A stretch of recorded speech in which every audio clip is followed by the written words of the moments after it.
కరీంనగర్ లో హనుమాన్ భక్తుల ర్యాలీలో కాస్త గందరగోళం నెలకొంది. ఒక గుర్తు తెలియని వ్యక్తి కత్తితో ఈ ర్యాలీలో హల్చల్ చేశాడు. భక్తులకు పోలీసులకు మధ్య వాగ్వాదం జరిగింది. పలువురిని అరెస్ట్ కూడా చేశారు పోలీసులు. అయితే పోలీసులు అకారణంగా దాడి చేశారని భక్తులు ఆందోళనకు దిగారు. తెలంగాణ డీజీపీకి బండి సంజయ్ ఫోన్ కూడా చేశారు. హనుమాన్ భక్తుల ర్యాలీలో ఉద్రిక్తతలపై ఆయన కంప్లైంట్ చేశారు. అయితే భక్తులతో దురుసుగా ప్రవర్తించిన పోలీసులపై చర్యలు తీసుకోవాలంటూ బండి సంజయ్ డిమాండ్ చేశారు. అయితే ఈ ఘటనకు సంబంధించి ఇప్పటికే పలువురిని పోలీసులు అరెస్ట్ కూడా చేశారు. అకారణంగా పోలీసులే దాడి చేశారు అని భక్తులు ఆరోపిస్తున్నారు.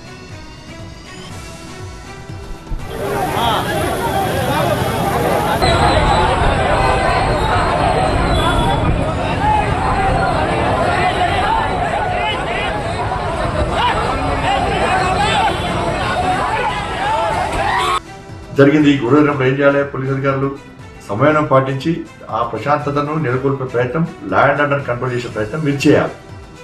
దీన్ని కాకుండా దీన్ని ఇంకా రెచ్చగొట్టి మీరు జిద్దుగా పోయి స్వామిజన్స్కి పోయి అరెస్ట్ చేసి అరాచకం చేస్తా అంటే ఇది మంచి పద్ధతి కాదు.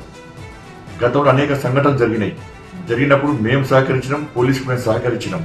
పోలీసులు ఎప్పుడు లాఠీలు చేయలే, పోలీసులు ఎప్పుడు బూతులు మాట్లాడలే. ఇది రెండవసారి, కరీంనగర్లో రెండవసారి. గతంలో మొన్న జరిగింది, అప్పుడు సహకరించడం, ఇప్పుడు జరిగింది.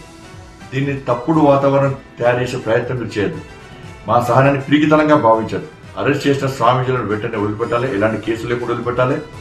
లేకుంటే సరే మీరు లా అండ్ ఆర్డర్ మీరే అదే మీ కరెక్ట్ అనుకుంటే లా అండ్ ఆర్డర్ను మేము కూడా కాపాడుకుంటాం, లీగల్గా మేము కూడా కొట్లాడతాం.